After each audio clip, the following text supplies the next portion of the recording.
Porque eu sinto que às vezes há muitos CEOs em tecnologia que não percebem muito de tecnologia, não é? Eu na altura criei a app, enviei vários press release, aquilo saiu na TV e eu lembro-me que no horário prime ao sábado tive milhares de utilizadores. E eles disseram-nos: olha, estão a ver ali em baixo, eu tenho 100 developers, eu faço isto amanhã. Nós precisamos é que vocês tragam ideias e que implementem isto cá dentro. E mataste, porque sim, se tinhas tanta atração, porque é que... Neste momento até 1 em cada 3 morre com doença renal crónica, 60% mesmo são obesos. Então como é que ninguém pegou nesse problema? Ou pelo menos bem...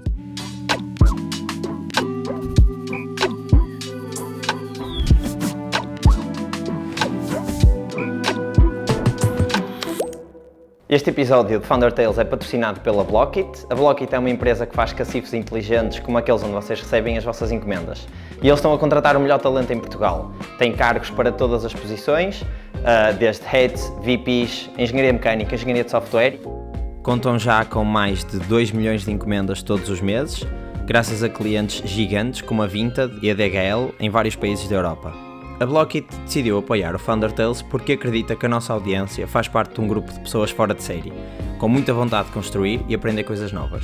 Agora it's up to you, vão à página de careers da Blockit, blockit.careers, tem lá as vagas todas abertas, são cerca de 50, candidatem-se e boa sorte. Bem-vindos a mais um episódio de Founder Tales. Hoje temos o João Campanice connosco, que é co-founder e CEO da Por-Me.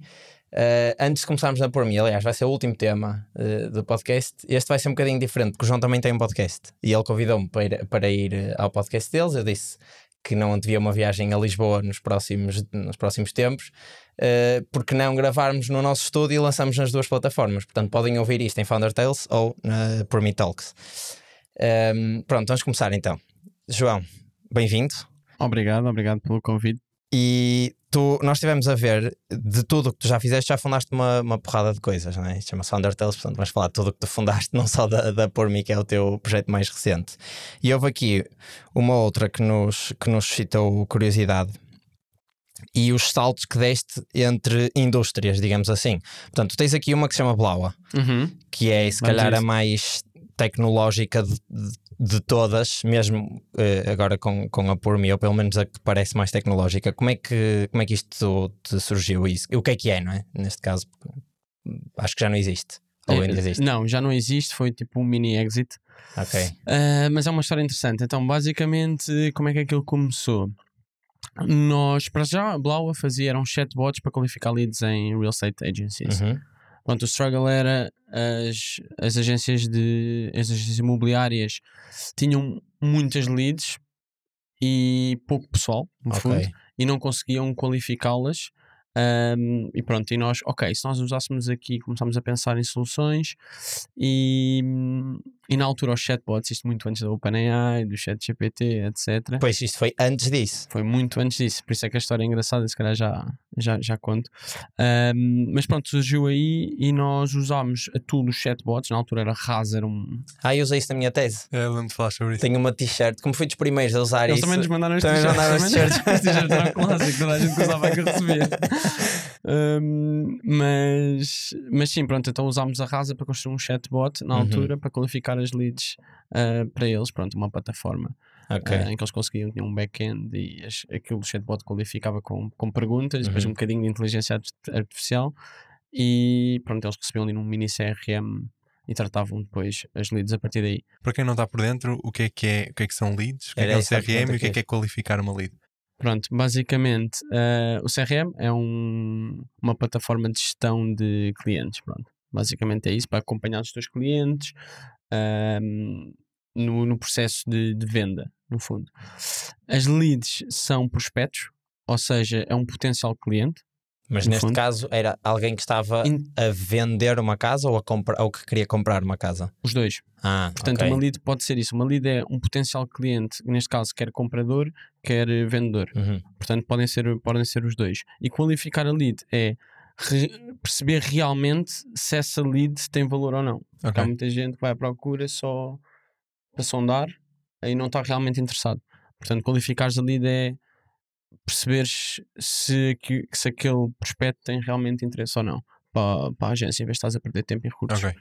Então, basicamente, o chatbot canalizava primeiro, se calhar, vendedor ou comprador, não é? E depois, a partir daí, fazia uma série de perguntas para perceber é só um curioso ou é mesmo uma pessoa que está interessada e em que é que está interessada. Exatamente, em quem é que está interessado. E depois, por exemplo, se for um comprador, que tipologia é que ele quer? É um T1, T2 ou T3? Ok.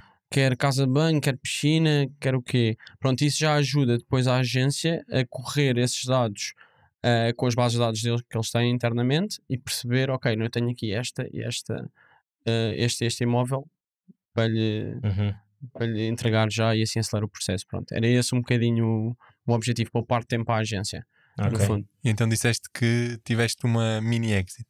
O que aconteceu? Assim, o que é que aconteceu? Pronto, aquilo começou como uma agência de marketing. Pronto, eu e uns amigos meus, isto tínhamos para aí 19, criámos uma agência de marketing para agências imobiliárias, porque reparámos que eles tinham pouca presença nas redes sociais e era importante para eles mostrar os imóveis, começar a fazer aqueles vídeos. É interessante porque até nós na altura começámos a trabalhar com uma agência que era a Realty Art, que era a melhor agência de imobiliária em Lisboa. E começámos a fazer os vídeos para eles e para alguns grupos na Remax, algumas pequenas agências. E a ideia surgiu quando estávamos a trabalhar com essa Realty Art, quando trabalhava também o Henrique, que hoje é co-founder do José Costa Rodrigues, da Realif. Sim, exatamente. O que é engraçado, pronto, o mundo é pequeno. Completamente. Ele continuou a trabalhar, ele era uma máquina. E nós a trabalhámos com as agências imobiliárias que começámos a perceber este problema da qualificação de leads. Depois é que surgiu a Blau. Acho que era engraçado só contar o contexto esse pequeno background story. Depois o mini exit, o que é que nós percebemos? Pronto, desenvolvemos a plataforma, também não sabíamos programar, fomos aprender a programar para criar a plataforma toda. Portanto, tivemos um curso de 3 meses de JavaScript. Nós fizemos a plataforma toda e depois fizemos a integração com a Rasa, construímos o back-end. Depois contratámos um engenheiro mais tarde informático para nos ajudar a estruturar aquilo tudo. Levantámos uma pequena ronda de capital. O que é pequena? 25 mil euros. Mas foi equity ou foi tipo startup voucher ou essas coisas? Não, foi equity. Startup, um investidor que nós conhecemos na altura no Web Summit. Um deal que veio do Web Summit. Não veio do Web Summit. É aqui que eles estão. É aqui que eles estão. E fomos, foi no Web Summit que o conhecemos, explicámos um bocadinho a ideia. E ele, ok, pronto, olha, mete aqui este ticket, vamos lá ver se isto resulta. Estrangeiro ou português? Português. Ok. Português. E vocês na altura tinham 19, disseste tu, mais ou menos? 20. Estavam a estudar ou estavam... A agência foi mais cedo, ou seja, a agência nós já tínhamos há algum tempo. Estávamos a acabar de estudar com a agência, tínhamos em paralelo. E a agência ainda durou para aí os seus 2 anos. E depois é que foi transformando, nós percebemos, ok, um negócio de uma agência requer muitos recursos humanos. O que é que há aqui? Foi que nós entramos no mundo das startups. Ok, como é que nós podemos fazer isto um produto em vez de termos uma agência? E foi que começámos à procura de problemas dentro das agências para criar então um software que pudesse ser mais escalável. Esse foi o nosso objetivo. E transformámos então essa agência em um produto, uma plataforma. Claro. Antes de ir ao exit, desculpa, mas vocês já tinham um background de marketing e por isso é que foram por esse problema? Ou seja, como é que se depararam com esse, como é que chutaram essa pedra? Então, isto tem tudo a ver com um amigo nosso era agente imobiliário, portanto ele estava a fazer, enquanto estava a estudar na faculdade, estava a fazer um part-time numa agência imobiliária e que nos disse, basicamente numa conversa de café, disse-nos, isto há imensos problemas aqui, eles não sabem fazer marketing, nós até temos algum conhecimento, somos novos, conhecemos redes sociais. E começou aí, ok, bora fazer redes sociais para as agências e trazer valor, trazer logo as leads. Até fomos os primeiros a fazer aqueles vídeos do Reels que as agências agora têm. Visitar as casas. Como é que visitar as casas, etc. Visita virtual. Assim, visita virtual. Começámos a fazer isso basicamente para as agências. Ok, fixe. Mas então a minha pergunta era, quando vocês levantaram a tal ronda de investimento, vocês já tinham acabado de estudar. Sim. E estavam a trabalhar nisso o tempo inteiro? Ou seja, sim, na altura eu e o meu co-founder, ele estava a trabalhar no Web Summit full time. Eu também estava a trabalhar full time. E decidimos, ok, bora despedir-nos e criar esta. Começar. Nós queríamos, pá, isto há potencial, já estamos a fazer dinheiro da agência, portanto já tínhamos alguma receita. Bora atirar-nos e fazer o produto. E foi aí que começou, quando nós tivemos o investimento. Começou, ok, bora. Então, só para montar a timeline, vocês entretanto, portanto, têm a agência, tomam essa decisão de mudar o problema, passarem para produto. Começam a tiram um curso de JavaScript, começam a criar a própria plataforma, e entretanto vão ao Web Summit e só aí é que levantam os tais 25k e depois contrataram o tal engenheiro, se calhar até com esse dinheiro. Exatamente. Ok, boa, esclarecido. E depois íamos para, não para sei o se exit. para o exit, não sei se queres contar ali a história do meio, mas Ok, o que é que aconteceu? Sem entrar em muitos detalhes de nomes, etc., mas nós rapidamente percebemos que o mercado era muito monopolizado. O mercado destes tais CRMs para agências imobiliárias, que nós não sabíamos. Portanto, os sites das agências eram feitos por uma empresa específica. E nós, para colocarmos o nosso chatbot nesses sites, precisávamos da autorização deles. ok. Mas de qualquer, por exemplo, idealistas, não preciso dar o exemplo, mas qualquer agência tem por trás esse prestador. Não, os grandes não, idealista não, mas as próprias agências, se tu fores ao site, por exemplo, A Remax ou a Era, Remax, ok, já estou a Era perceber. 2, não sei, tem um site próprio e esse site próprio era dessa empresa. Ok. Mas estás a falar a nível português, é uma empresa portuguesa que faz para as portuguesas, para as agências portuguesas? Ok. Eles também têm muito mercado em Espanha, a Iberia. Eles controlam basicamente 80% do mercado. Ok, fixe. Todos os sites são feitos por eles, porque é um site plug and play, tu chegas lá, já tem um modelo de agência, metes só a tua base de dados, pumba, tens um site do dia para a noite. Okay. Para as agências é perfeito, porque a maior parte das leads eles até vêm pelo Idealista, etc., mas algumas pelo website. E algumas estavam a começar a apostar em tráfego pago para esses websites próprios, vamos correr para o Idealista, não é? Para os sites próprios, e foi aí que o site começou a ganhar também mais poder, e eles controlavam o site, e era onde nós podíamos qualificar as tais leads. São muitas leads do website random que eles recebiam que queriam qualificar.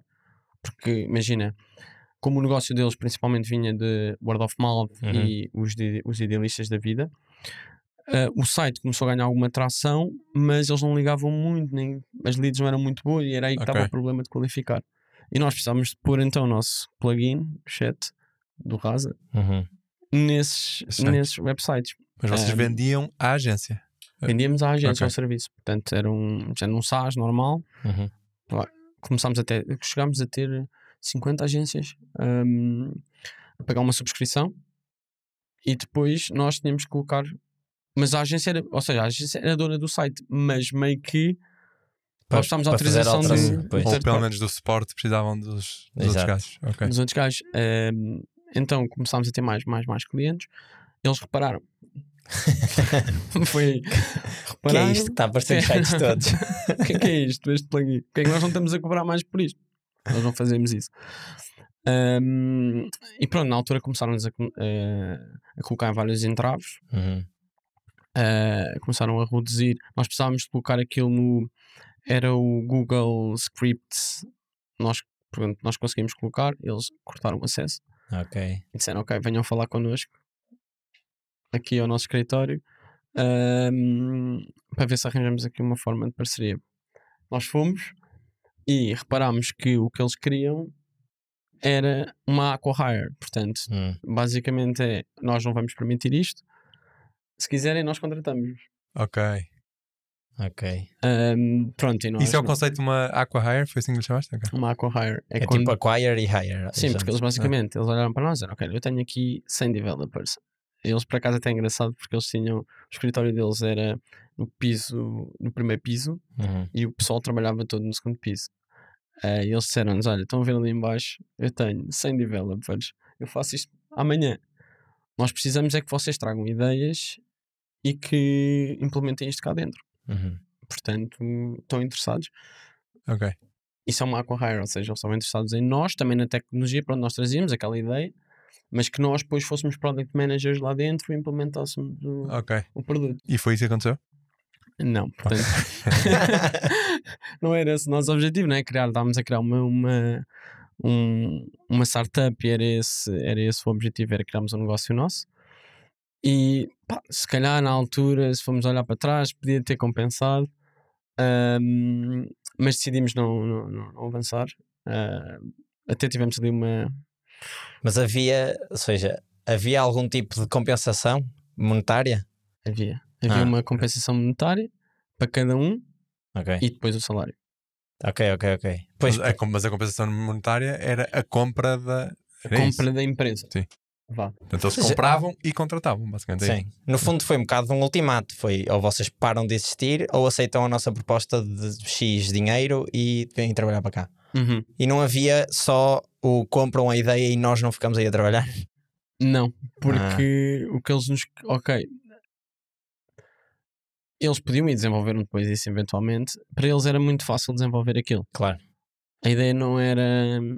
Ou seja, para quem tem uma equipa de developers não é muito difícil de implementar e quando já tem o market, a distribuição, Pois. era rápido Tá de feito. implementar. Eles queriam é que nós trouxéssemos aquilo e mais Continuassem. ideias que. Novas coisas novas. Algumas coisas novas que nós tínhamos, que eles perguntaram-nos que ideias é que têm, nós temos Ok. esta para o mercado. Ok. E eles adoraram e fizeram-nos A uma proposta. Mas então como é que isso acabou então? acabou até, pronto, nós percebemos que, ok, estamos aqui um bocadinho contra a parede, bora falar com outros players no mercado para tentar perceber se há possibilidade de irmos por outros caminhos. Sim, porque vocês podiam ser só providers deles, não é? Eles podiam ser vossos clientes, no fundo. Exatamente, isso era o nosso, era o era o ideal. nosso sonho, não é? Isso era o nosso sonho, que eles fossem, nos dessem acesso aos clientes todos, implementávamos aquilo em todos os clientes e pronto, tínhamos ali um SaaS. Como deu provado, mas eles não nos deixaram fazer Pois, isso, como é claro. óbvio. Portanto, nós fomos falar com então esses outros players que sabíamos que existiam, às vezes alguns com força e hoje são empresas grandes, que basicamente nos fizeram a mesma coisa, que foi uma acqui-hire. Ok, nós fizemos um bocadinho melhor que, ou seja, nós tivemos algumas ofertas um bocadinho melhores, depois íamos ao outro e dizíamos, olha, temos esta, o que é que tu ofereces? Okay, oferecemos mais um bocadinho, andámos nisto há algum tempo, e depois aí surgiu então o conflito com o meu co-founder na altura, que era ele queria aceitar porque tivemos uma boa proposta. Eu também queria, mas percebemos que queríamos arriscar mais um bocadinho e continuar com testar o negócio. Coisas. E testar, sim. Testar, fazer um pivô e continuar. Pronto, e depois eventualmente não resultou, acabámos por vender só a tecnologia por um valor pequenino. pequenino. Deu para cobrir os 25 do investimento. Deu para cobrir e devolver o dinheiro. Devolvemos o dinheiro. Mas depois agora perdi aqui um bocadinho na história, mas basicamente sim, deu para cobrir, decidimos encerrar e cada um ir para a sua vida. A sua vida. Achas que este modelo de... Imagina, vocês por acaso levantaram equity porque precisavam se calhar de contratar alguém ou de, não sei, usar dinheiro para alguma coisa, mas achas que este modelo de desenvolver um produto ultra específico, porque no fundo o que vocês tinham era uma coisa muito específica que fazia um trabalho super específico e trabalho esse que agora é muito mais fácil com as tecnologias que nós temos hoje, não é? Achas que este modelo é uma coisa que faz sentido depois no final, como tu disseste, vender só a tecnologia, portanto perdemos ali 2 ou 3 meses a desenvolver, um bocado tipo indie hacking, perdemos 2 ou 3 meses a desenvolvemos a tecnologia, alguém dá conta, olha, estes miúdos estão a fazer uma cena fixe, tomem 50.000 euros, está feito, vamos para outra. Achas que esse modelo faria sentido para ti? Por mim não é assim, não é? Mas faria sentido para ti depois desta ideia? Foi uma ideia com que ficaste? Foi tipo, olha, vou testar agora 100 microserviços diferentes, agora que já sei programar. E alguns vão vender por 50.000, outros vão ficar a render um X passivo. Passou-te pela cabeça esta ideia? Isso é engraçado essa pergunta, porque até o meu co-founder foi trabalhar para uma empresa que fazia exatamente isso, ou seja, o que eles faziam, criavam, ouviam estes pequenos chassis, compravam-nos, evoluíam-nos internamente e depois vendiam-nos. Nem sabia que existia revenda de negócios. Revenda de negócios eu sabia que existia, mas não sabia que havia Ou seja, eu sabia que existem plataformas que fazem, tu tens esta ideia, queres vender, ou tens este produto, queres vender, não é produto, tens este serviço, SaaS, queres vender e há alguém que compra, mas não sabia que Mas tipo, é um havia marketplace. Exato, não havia Mas tipo isto não é um marketplace. umas private equities para indie hacking. No fundo é uma private equity uma private equity misturada com venture builder Exato. que fazem é inteligente, é buscar já plataformas que já têm alguma tração, compram-nas, têm equipas internas, já são especialistas em construir SaaS, já têm as go-to-market strategies, já têm os developers internos, etc. Crescem isto mais e depois vendem no mercado por um valor muito, muito, muito superior. Claro. É um modelo de negócio que funciona muito bem. E ele trabalhou, ele depois chegou e ficou até CEO de um desses projetos. Ok. E depois eventualmente depois foi criar outra empresa que agora também tem. Mas ele fez isso, ele fez esse caminho. Ok, fixe. Temos que convidá-lo então. Não, a história é engraçada porque esse não é muito falado. Eu acho esse mercado, esse modelo de negócios, mas é muito interessante, eu acho. Pois. Fiquei curioso agora. Sim. Temos mesmo ou construir ou comprar alguma coisa. Só estar Não, mas envolvido. isso é muito. Tu tens marketplaces que já vendem SaaS meio que com alguma tração, com alguns clientes já, e muita malta compra, e mesmo individualmente ou com um co-founder, compram logo o negócio já com o caminho todo das pedras desbravado e depois levam isso para um nível superior em termos de construção de equipa, etc. Há um marketplace desses que é super conhecido. É o Acquire.com, acho. É isso, O Acquire.com é um deles. Eu acho que isso, no fundo, o que tu estás a pagar é o risco, não é? Eles já tomaram o risco, já falharam as vezes todas que foi preciso. Ok, isto está a funcionar agora. Não me apetece. Pá, sou só eu que estou a desenvolver isto. Não me apetece estar agora a contratar pessoas a ter de levantar capital, não sei o quê. Vendo isto a alguém que vai ter esse trabalho. Exatamente, e há muita malta que se especializou a fazer isso, e acho que há malta também em Lisboa a fazer isso, já tem uma estrutura montada para fazer esse 0 a 1, rapidamente para SaaS especificamente, e depois vendem nesses marketplaces e estão altos, e depois a pessoa a seguir toma o risco de levá-lo do 1 ao 10. Faz todo sentido. É isso. Bem, vamos avançar, senão nunca mais chegamos a por mim. Exatamente. Tu tens aqui mais 2 projetos, não é? Toca nesse então. Podes ir tu. Não, agora vais tu. Ok. Mais. Tens mais 2, que é a Guri e a outra, eu não me lembro do nome porque não estamos aqui, mas era a tua frauta de delivery. Eu não sei, já não me lembro qual é que era a timeline deles, mas como é que saltaste de uns para os outros? Depois da Guri, se calhar para por mim é um bocado mais óbvio, mas sim, passaste de frauta delivery para chatbots, para uma app de identificar parques e zonas interessantes para cães. Faz assim um apanhado, se calhar, de como é que estes projetos aconteceram. Muito rápido. Pronto, eu na altura eu criei essa empresa com 18 anos. Ou seja, a delivery. A delivery. É a primeira então. Exatamente. Okay. O que é que acontece? Eu já, sempre tive motas, sempre gostei muito de motas e tinha algumas. E na altura a Uber Eats apareceu em Portugal. Ou começou a aparecer com força e precisava, a Uber subaluga as motas a outras empresas, portanto, third parties que compram as motas e depois dão fim dos deliveries, dos delivers. Portanto, um amigo meu também me falou: olha, há aqui uma oportunidade que é a Uber precisa muito de motas. E eu, como já tinha essa experiência, já tinha comprado várias, comecei a comprar 1, 2, 3 e a colocar os estafetas, trabalhavam para mim, a trabalhar para a Uber. Portanto, com 18 anos? Com 18. Fazia as entrevistas na padaria portuguesa, levava o computador para a padaria portuguesa, metia o anúncio no SAP, na altura no SAP do emprego. Eles apareciam na padaria, fazia a entrevista mais ou menos, ok, tens carta, pareces-me fixe, ok, tenho ali a moto. Siga. Comecei a fazer isto. E eles não. Qual era a reação deles quando viam um miúdo de 18 anos a fazer uma entrevista?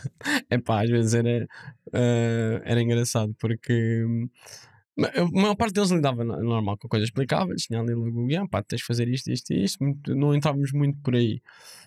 Mas era sempre estranho porque eu tinha 18 anos e normalmente eles tinham 26, 25, era mais ou menos a média que eu apanhava, mas era tranquilo. Portanto comecei a fazer No auge, quantas motas ou quantos couriers é que tiveste a trabalhar contigo? Cheguei a ter 6. Portanto, cheguei aos 6. O que é que começou a acontecer? Na altura não havia seguro queda em motas. Portanto, não havia esse tipo de seguro. E começaram a cair. Então imagina um puto de 18 anos a receber uma chamada no sábado de manhã a dizer: pá, caí aqui de moto, tenho o joelho todo lixado, tenho que ir para o hospital. Como é que é? Como é que é? Pá, eu quando caíram-me 2, um foi ligeiro, não aconteceu muito, o outro teve mesmo Que será operado? que ser operado. Pronto. Eu aí é que decidi: pá, não, isto é demasiado arriscado, tenho que lidar pá, com isto. Pois. vou ter que lidar com isto. Então vendia o outro.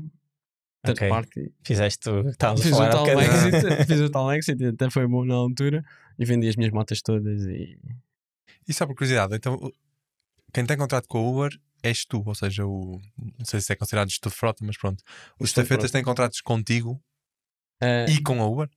Não, só comigo. Só contigo. E eu tenho contrato com o Uber, só eu é que lido com o Uber. Ok. Isso continua a ser assim no dia de hoje? Acho que sim, acho que continua a ser assim. Que cena, não Portanto, fazia ideia. empresa, e agora ficou cada vez mais monopolizada. Como eu achei que funcionava, motos, como eu achei que funcionava era os estafetas tinham contratos com o Uber e depois alugavam motas a gestores de frota. Também pode acontecer, é isso. Também tens ok. esse. Podes alugar, há estafetas que fazem isso, que têm o contrato com o Uber e depois alugam a moto. Podes alugar e ter uma unipessoal tua. Ok. Queres uma unipessoal, fazes esse contrato com o Uber e trabalhas tu para ti próprio. Pois, ok. Ou então tu fazes um contrato com o Uber e depois tens os teus próprios estafetas, a tua frota de motas. Sim. Eu não sei se é assim ainda que funciona. O teu mas modelo assim. tinha um bocadinho mais de risco, no fundo, porque tu tinhas empregados, não é? Tinha empregados, Mas tinha eles não as eram. motas, tinha as motas. Tinhas tudo do teu tinha lado, tudo, eles no tinha tudo fundo do meu lado. só conduziam Só as conduziam a motas. moto. Só tinham que fazer, ganhavam uma porcentagem da delivery, eu ganhava outra. A ideia Assim, que eu tenho assim, de falar com muitos Ubers é que se já é pouco rentável para o estafeta em si, e no caso da Uber, sem ser Uber, portanto Uber normal, para o condutor, acho que para as pessoas como tu, ainda menos rentável é essa a ideia que eu tenho. Era uma porcentagem pequena. Muito baixa. Mas na altura um bocadinho superior, porque foi a Uber no início. Sim, Então não nós havia a fazíamos oferta ali que há agora. Exatamente, agora é completamente diferente, eu acho. Mas na altura houve ali uma oportunidade que foi, eles também não queriam. Pronto, em malta normalmente que estava à procura de trabalho e precisava de trabalho, e nós dávamos tudo: pá, tens aí a moto, tens tudo, só tens de fazer, dividimos a porcentagem e ok. Então tu aí vendes as motas todas, dizes não estou para isto, e aí começas a Blaua. Sim, eu tinha isto como Blaua. hobby, sim, exatamente. Ok, portanto essa é que foi a ordem. Depois criei a Blaua e depois começas a Blaua, voltas a vender a Blaua e agora vamos para a Guri, não é? Guri. Okay. A Guri foi um projeto que eu tinha on the side, queria aprender a programar, e aprendi mesmo, foi duro. Então construí a app toda, fiz de raiz, portanto o back-end, fiz tudo aquilo em Node.js, fiz aquele processo todo, construí o back-end na AWS, o front-end também foi todo feito por mim, React, etc. Portanto eu queria aprender isto full stack, depois a minha ideia era essa, porque eu sinto que às vezes há muitos CEOs em tecnologia que não percebem muito tecnologia, não é? Eu queria vi isso também como uma opção que eu queria fazer no futuro, de entrar nas startups e na tecnologia, então queria ter essa skill. Portanto a Guri surgiu muito disso, até cresceu bastante, porque eu na altura criei a app, depois para ter users enviei vários press release. Nós vimos, por acaso, uma coisa que eu reparei foi que aquilo estava em imensos jornais quando procurei pela Guri. Eu sempre consegui fazer bem isso. Do PR, portanto nós na altura conseguimos uma entrevista para a NIT. Exato, foi, uma das que eu vi foi na NIT, depois entretanto aquilo espalha-se, não é? Pois. Aquilo saiu na TV e eu lembro-me que no horário prime ao sábado, na NIT TV, ou não sei, era assim uma coisa, NIT TV, tive milhares de utilizadores na app e aquilo estava a estourar por tudo que era lado. Eu só queria tipo, isto era só um hobby, que ele teve milhares de pessoas a mandarem-me e-mails a dizer: pá, não tens este parque aqui, não tens este parque aqui. Os utilizadores podiam adicionar parques? Não, eu queria construir também essa feature. Podiam sugerir por e-mail e depois eu colocava. Tu adicionavas, ok. Mas pet sempre foi uma indústria que eu gostava imenso. Porquê? Porque sempre tive imensos animais de estimação. desde pequeno tenho todo tipo de animais. E na altura também tinha um cão. E a ideia surgiu muito daí. Tipo, eu ia passear muito com a minha namorada na altura, a parques, etc. Pá, e via que as pessoas falavam muito de não conheço aqui mais nenhum parque à volta, eu sei que há mais parques. Aí depois surgiu também daí, mas foi rewarding, mas foi só para aprender. Queria depois E mataste porque sim, se tinhas tanta atração, porque é que... tinha atração, mas na altura também não estava muito committed, mas podia ter resultado. Tinha bastantes users, mas também não havia modelo de negócio. Experimentei um bocadinho. E depois é que também surgiu ali outra ideia, como já estava no mercado. Surgiu depois por mim. E depois eu vi o potencial que tinha, até de impacto, versus a app. E optei por escolher essa direção, porque o meu irmão já me estava a ajudar um bocadinho na app, porque ele estava a ter muitos users, mas na parte do Maps, para configurar aquilo tudo, geolocation, locations e não sei o quê, ele ajudou-me um bocadinho para montar aquilo. Mas surgiu depois muito daí, nós estávamos a trabalhar os dois já, ele entretanto acabou o curso, mestrado, e já tínhamos alguma ideia em pet food, de falar, depois aí podemos fazer a transição já para por mim, e tínhamos essas duas em cima da mesa. Mas consegues, se calhar nem te lembras, não é? Às vezes estas coisas são um bocado meio desbatidos, mas lembras-te como é que surgiu a ideia da pet food? Tipo, qual foi? Viram um problema, viram uma oportunidade? O que é que aconteceu? Surgiu de um gato que nós tínhamos que tinha doença renal crónica. Pronto, e nós fomos ao veterinário e na altura disseram que não tinha cura. Pronto, é uma doença crónica, não tem cura. E que isto podia ter sido evitado com comida, podia ser prevenido com uma boa alimentação. E foi muito que nós, depois de alguma investigação, também com casos de sucesso, barking, etc., vi bastante. Para gato havia pouca opção e pouca diferenciação na comida existendo no mercado. Depois começámos a investigar, descobrimos um paper da doutora Lisa Pearson, que foi-nos mostrado pela doutora Maria João, que foi fundadora do Hospital do Restelo e Hospital do Gato. Ela falou-nos muito, estava muito entusiasmada, nós fomos investigando com eles e foi daí que surgiu a ideia das receitas para prevenir principalmente isso, a doença renal crónica, a obesidade nos gatos. Aí vimos que podíamos acrescentar muito valor nisso e foi aí que começou a surgir a Por Mim, a ideia da Por Mim. Porquê é que achas que há esse gap? Ou seja, tu identificaste isso, mas certamente houve milhões de gatos antes que já tiveram doença renal crónica ou obesidade, não é? Neste momento até 1 em cada 3 morre com doença renal crónica. 60% mesmo são obesos.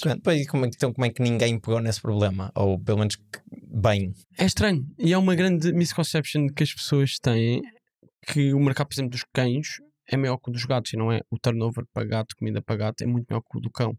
Porque a média de pessoas que têm cão tem 1. E que tem gato tem 2. Ou mais. Portanto acaba por ser maior. A falta de oferta que existe no mercado, ou seja, também é um mercado muito monopolizado por grandes marcas,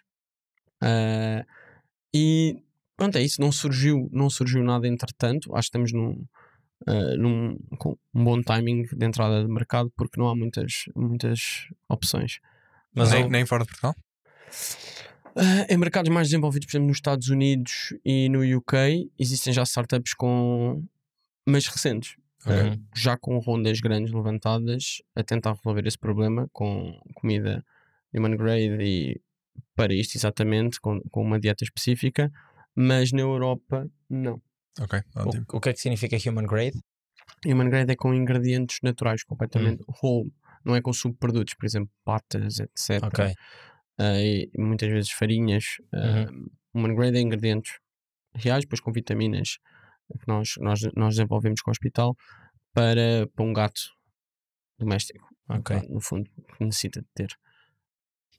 Ou seja, vocês identificaram o gap do lado dos animais propriamente ditos, portanto há uma série de animais que não estão a ter os cuidados alimentares que deviam, mas tem uma parte tecnológica, pelo menos que vocês trouxeram, se calhar, que também vos dá alguma vantagem, que é ser delivered em casa, não sei se é um e-commerce ou se é uma subscrição. Uma subscrição, Ok. mas também temos e-commerce.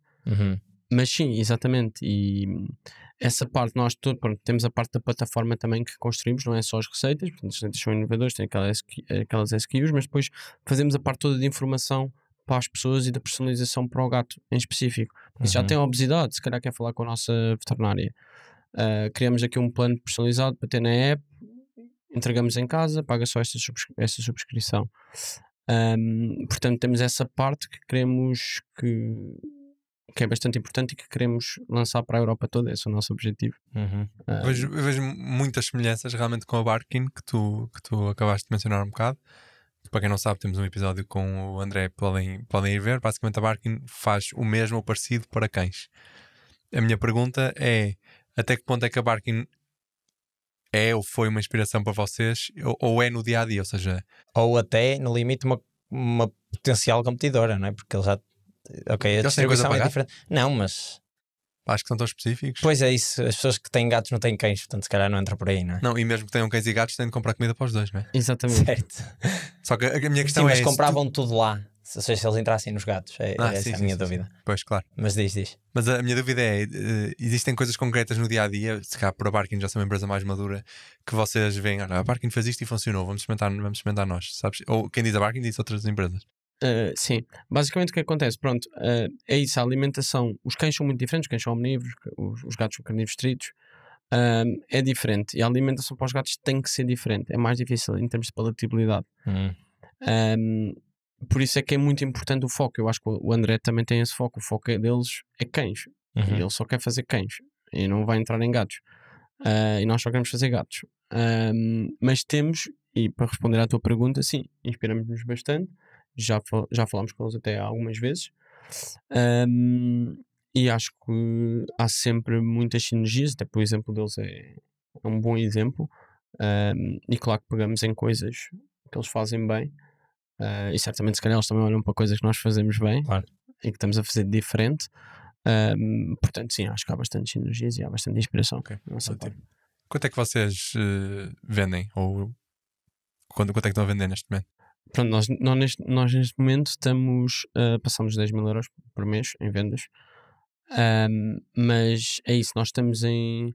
Qual é que é o nosso problema agora? É a capacidade de produção.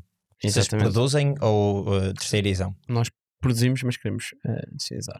Okay. Esse é o nosso objetivo, porque temos bastante procura, vários países até, e em Espanha correu-nos bastante bem. Para que países é que vendem? Portugal e Espanha, okay, neste momento, e temos pedidos França, Holanda, é incrível, Polónia, e queremos rapidamente, é isso, conseguir resolver a parte da produção, que é o que nós estamos a trabalhar, e viemos aqui ao Porto também para reunir com alguns players que podemos falar, que são especialistas nisso e que nos vão ajudar a resolver esse problema, para conseguirmos então expandir e abrir a nossa plataforma para todos os países, e conseguimos rapidamente crescer. Incrível. O que é que implica abrir um país novo? Um país novo. Eu acho que neste caso, principalmente por ser B2C, acho que há uma componente muito forte de marketing e PR que vocês têm de fazer. É essa a parte mais difícil de abrir um novo mercado, ou não? Não, porque isso também é um dos nossos pontos fortes. Portanto, a nossa go-to-market strategy, eu acho que foi bem testada em Portugal. Nós usamos Portugal muito como um teste. Temos go-to-market strategy, de como entrar em novos mercados, e descobrimos um caminho que resulta. Temos CACs baixos, até quando nós replicámos a nossa estratégia de Portugal para a Espanha, e já fizemos alguns outros testes de outros países em que o CAC é baixo. Só que é Customer Acquisition Cost. Ou seja, é quanto custa ter um cliente. Angariar um cliente. Portanto, esse CAC que nós temos é baixo para o LTV que nós podemos ter, o Lifetime Value do cliente.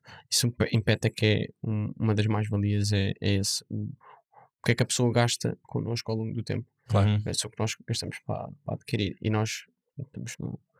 Quais é que são, consegues definir assim, tipo em 3 ou 4 pontos, as vossas estratégias de go-to-market? Pronto, para não entrar assim muito em detalhe, porque acho que é uma boa estratégia. Um bom segredo, não é? É um bom segredo. Mas assim por alto. Muito por alto é usar, neste momento, pronto, eu acho que as influencers E não influência do género colocar na página, mas usamos depois isso como uma estratégia de... Agora há uma coisa chamada UGC, Que é? Que é? User Generated Content, Ok. que são malta que só faz vídeos, imagina um ténis a explicar qual foi o processo de compra do Para quem não ténis. sabe, um ténis é uma sapatilha. Vocês ficarem chamando sapatilha. Mas pronto, os ténis, o unpacking do ténis, mostrar as especificidades, etc. Depois colocas aquilo online. Espera, mas como é que isso se relaciona convosco? Ou seja, vocês dão o produto a influencers para eles fazerem o tal user generated content? Ok. E à depois- partida a demand há de vir organicamente. Ok. Sim, exatamente. Ok. Depois, organicamente ou paga? Sim, no fundo é isso. organicamente a partir de uma parceria paga. Pois. Mas aí Paga, depois. tu fazes um ok. contrato com elas, pronto, dizes, este conteúdo nós podemos usar para publicidade X meses, e depois usas isso para fundo, publicidade. Mas dão liberdade ao criador para criar o conteúdo que eles quiserem. Quer dizer, há de haver algumas barreiras, Temos não é? algumas, Mas, sim. mas o objetivo é que seja o mais próximo daquilo Exatamente. que eles já criam, que é para terem. Pronto, as pessoas seguem aquela pessoa por causa do conteúdo deles e, portanto, ok. E o mais genuíno possível. Uhum. Não é necessário, as pessoas não precisam de conhecer a influencer. Precisa de ser o mais orgânico e natural possível. Uhum. É isso que nós reparamos. Isso é o tipo de advertising que está a bater agora? Acho que sim. E está muito pouco explorado e as grandes marcas não olham para isso, e as startups acho que estão, principalmente e-commerce, estão as maiores. E Estão, quando diz influencers, não é necessariamente só os macro gigantes, não? Se nem cá precisa de ser. é mais os micro? É malta que tem capacidade de edição de vídeo, que sabe contar a história, é mais importante. Ok. Malta normalmente com background em edição, marketing, que sabe montar uma boa história num clipe de 1 minuto do produto, e normalmente nem são conhecidos, mas fazem muito bem estes vídeos. Ok. Tu não precisas que eles sejam conhecidos. Ou seja, Depois- vocês usam o conteúdo, mas não é pelo. Não é pela notoriedade da pessoa, é pela skill que eles têm de fazer o vídeo num short, num minuto, com uma história. Ok, ou seja, vocês se calhar, ou melhor, se calhar até são vocês a partilhar nas vossas páginas e não nas páginas deles. Exatamente, essa é que é outra. Nós ok, depois já usamos a percebi. nossa. Imaginem, depois colocamos rapidamente, tu fazes, nós fizemos isso para uma influência espanhola, ou uma UGC espanhola, Uhum. neste caso, dizemos, olha, faz-nos o vídeo, tal, fazem, temos um vídeo em espanhol, quando em espanhol, é assim que entramos no mercado. E ela também publica na rede dela ou isso é relevante? Isso é irrelevante. Ok. Nós estamos a mais deste conteúdo, e este conteúdo neste momento é barato e tem um ROI brutal. O que é barato? Desculpa, só assim, um vídeo quanto é que vos pode custar? Pode custar entre um bom vídeo, neste momento em Portugal e Espanha, 50 a 100 euros por vídeo. É barato, efetivamente. É barato para o retorno que tu tens. Sim. E vocês conseguem medir isso? Vocês conseguem saber quantos clientes é que vieram de cada vídeo? Como? Sim, através da plataforma de business da Meta. Portanto, pois. nós depois basicamente aquele clipe colocamos como um ad, temos ad sets, até pode ser várias variações do mesmo vídeo, depois vemos o CTR. CTR é click-through rate, ou seja, quantas pessoas é que clicaram no link ao ver o vídeo. Pronto, e quanto mais alto for, melhor. Depois Mas não custo por conseguem clique. correlacionar diretamente com vendas, porque as vendas são dentro do vosso site. Não, ou vendem depois no Instagram. tu consegues fazer track do user até à venda. Pois, ok, Tu fazes um UTM, neste momento metes um link para seguir E conseguem a ter journey da UTMs pessoa. específicos para cada vídeo? para cada vídeo. Uau. Portanto, nós sabemos que aquela venda surgiu daquele Aquele vídeo. Isto é genial. E consegues saber tudo, onde é que ele andou. Depois isso fazes, consegues ver o ROI que tiveste no vídeo e o ROAS, o retorno do ad, e com isso calculas o valor do vídeo, quanto é que pagaste, mas quantas compras é que Vamos ter aqui uma masterclass de marketing digital. Quantos é que vocês são? De borla. Yeah. Quantos é que nós somos? Nós neste momento somos 4, 4. mais equipa de produção. Que é tipo contratada. É contratada assim. Outsourcing. Produção de um podcast, tu também tens. Não, Eu acho que ele não está a falar dessa produção. não. produção Estou da a fazer comida. da comida. Ok. Produção do podcast. Nós o podcast fizemos, se calhar podemos ir por aí, nós fizemos numa ótica de eu senti que faltava algum conteúdo no ecossistema de malta que está a construir, do ponto de vista do founder. Estás a ver? Ok. E é aquilo que eu acho que ouvi isto num podcast vosso, que era, às vezes há pessoas que nós não temos uma razão para falar, mas acho que o podcast pode ser uma boa forma de falar com... Mandares uma mensagem no keep LinkedIn. in touch. Exatamente, ter uma desculpa, olha, queres vir ao podcast? Não posso este dia, mas como é que estão as coisas? Blá, blá, blá. Foi Pois até 100% por isso que o Founder Tales começou. Era só com uma desculpa para podermos falar com pessoas que de outra maneira não aceitariam falar uma hora connosco. Não aceitariam, é só porque Nem ligavam, é não é? uma approach muito mais estranha. Olha, queres falar comigo uma hora? É muito mais estranho de vens, gravamos, é um podcast e tal, depois perguntamos aquilo que temos curiosidade genuína. Exatamente, é uma desculpa para poder fazer perguntas e aprender com as pessoas, que eu acho que eu tenho essa perspectiva e que tu consegues mesmo aprender imenso com pessoas que estão muito mais à frente.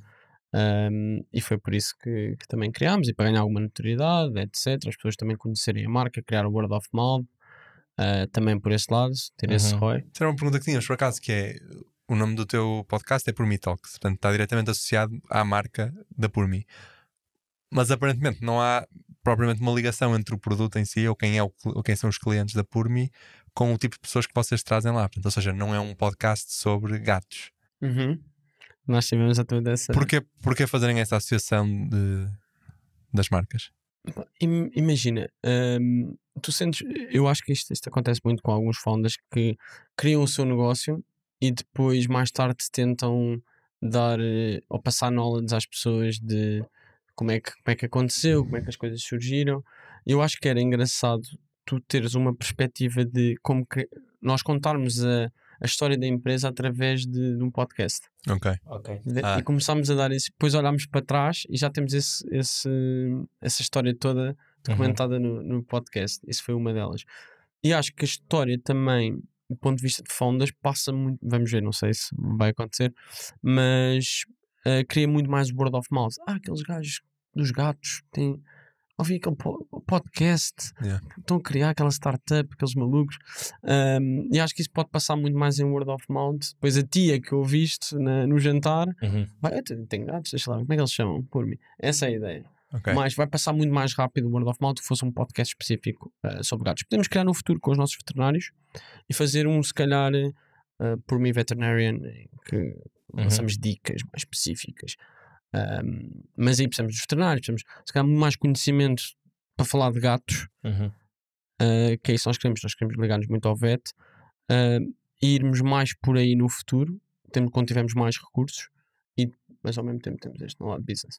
E tendo essa perspectiva também de criar algum awareness, não fazia sentido vocês começarem em inglês? Já suponho que o vosso objetivo seja vender fora de Portugal também. Sim, aliás, já estão em Espanha, não é? Mas seja fazer mais internacional. É isso que nós queremos experimentar agora na segunda temporada. Trazemos alguns convidados em inglês, começamos a fazer esse switch, mas no início, quando vocês sabem, eu também tenho perguntas para vocês. No início é difícil o podcast, a dinâmica de criar a conversa, de sair daquela, eu quero ser muito daquela retórica de entrevista, passar para uma coisa mais natural, conversa, claro, de conversa. Portanto, vamos passando lentamente e até vamos melhorando os convidados, mas aumentando o nível também de convidado lá. Claro. Isso para nós, eu acho que também no nosso caso teve uma vantagem muito grande, que é o facto de ser em português faz com que não sejas só mais porque senão, no nosso caso, íamos ser só mais um podcast de empreendedorismo. E na altura, quando nós criámos em português por causa desses dois motivos, ou seja, pela facilidade da conversa em si, porque era esse o nosso objetivo, era conversar com pessoas que sabiam como criar empresas, como fundar, mas por outro lado, também a nível de sucesso do podcast em si, o facto de ser em português acho que nos fez diferenciar. Portanto. Sim, o público é mais pequeno, mas a malta, pelo menos portuguesa, eu acho que mais facilmente vai ouvir os exemplos portugueses do que malta que não é portuguesa. Imagina um americano agora estar a ouvir sobre uma startup portuguesa que faz comida de gatos, estás a perceber?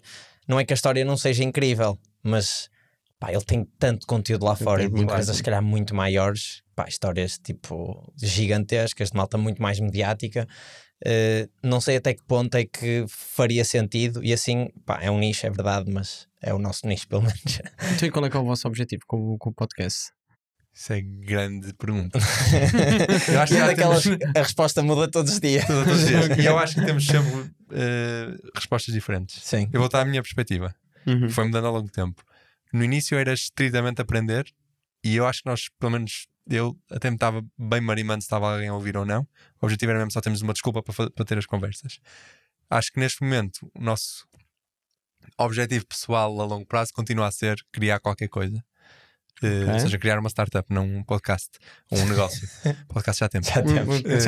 Criar um negócio. E eu acho que se está a provar que o podcast está a ser ótimo para nós ganharmos uma audiência que eventualmente será útil quando nós criarmos qualquer coisa. Ou seja, foi o que o Tocha disse quando veio cá, mas no caso ele é de uma perspectiva diferente de investidor, no nosso mais de business, que seria deal flow, basicamente. E portanto, já tem uma ideia? Nós temos várias e vamos testando. Acho que estamos constantemente a testar ideias. Sim. Não sei se queres dizer agora a tua versão. Não, acho que não tenho muito a acrescentar. Eu acho que no fundo é isto, mas eu vejo mais potencial do que tu, acho eu, no podcast por si, em se tornar uma referência mesmo. E acho que já há algumas pessoas, nós vimos isso eu acho que em 2 momentos, que foi no nosso evento que fizemos em maio, que foi tipo um Startup Weekend. Portanto, nesse evento e em algumas coisas que vão acontecer no dia-a-dia, por exemplo, tu convidar-nos, malta, que nós agora vamos ter um parceiro novo quando isto aí já temos o parceiro, não é? Mas tem um parceiro novo de sponsor, que disse literalmente, nós já vos conhecemos, tipo, temos confiança em vocês, portanto... E mesmo o convite para o CIM, o convite para o CIM, ou seja, há algumas coisas que vão acontecendo que mostram que nós já... A marca que nós criamos já é forte o suficiente para existir por si só. Eu acho que a única coisa que falta agora é, se calhar, ter aí 2 ou 3 momentos grandes de explosão para passarmos deste mega nicho para um nicho que seja um bocadinho maior. E portanto, o podcast por si, eu vejo uma coisa que eu gostava de continuar, mesmo que um dia tenhamos a nossa startup ou whatever. E vejo muito valor no podcast só por si, e lá está, e já me abriu muitas portas aos dois, né? E acho que acho que é isso, teres uma plataforma onde podes dar opiniões e trazer malta, acho que é muito fixe. E é rentável o podcast? Não. Acho que isso também é fácil de... Acho que podemos partilhar números, não é? Acho que também era hipócrita. Nós estávamos sempre a perguntar números às pessoas e dizemos, mas excluindo tudo o que é material e assim, cada episódio custa-nos neste momento 70€. Em edição. Sim, a produzir. Exato. Mais o nosso tempo de estarmos aqui, prepararmos o episódio assim. Mas pronto, sempre que fazemos o episódio sai-nos 70€ do bolso. E neste momento, na melhor das hipóteses, temos 100? 100 de quê? De 100 que entram. Por episódio? Por episódio. A questão é que... Não. Quanto é que o sponsor paga por um episódio? Não, este está a pagar... Acho que se pode dizer. Isto pode-se dizer. Não é por nós, é pelo sponsor. Não sei. Mas dizer, barely cobre. Sim, neste momento está a paga 80 porque é um pacote de 10 episódios. Um pacote grande. Mas isto o que é que eu ia dizer? A questão é que nem todos os episódios têm patrocínio. Portanto, é difícil arranjar, conseguires encaixar todos seguidinhos. Portanto, há episódios que não têm revenue nenhum. Sim, e isto foi o melhor deal que conseguimos até agora. Ou seja, na temporada anterior tivemos deals mais baixos e aí não cobriam. Mas quais métricas é que impactam na receita que vocês recebem por sponsor? Vocês falam nisso? Como é que funciona essa parte? Também tenho curiosidade. Nós temos tipo... Eu acho que na verdade não tem grande influência na decisão das pessoas. O que nós negociamos é ou seja, nós calculamos as nossas métricas, calculamos um CPM, que é um cost per mil, ou seja, custo por 1000 visualizações, não é? Ou por 1000 audições, reproduções. E depois pegamos num valor, e fomos testando.